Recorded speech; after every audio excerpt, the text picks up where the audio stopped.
हिजो मात्रै सर्वोच्च अदालतमा अहिले बनेको सरकार असंवैधानिक छ भनेर 10 वटा रिट दर्ता भएको छ। यसले राजनीतिक हलचलमा ठुलो प्रभाव पारेको छ।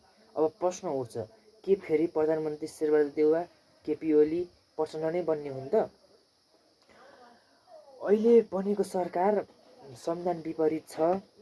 त्यसपछि गएर सरकारले संसद विघटन गर्नु पनि संविधान विपरीत छ भनेर सर्वोच्च अदालतमा हिजो 10 वटा रिट दर्ता भएको छ।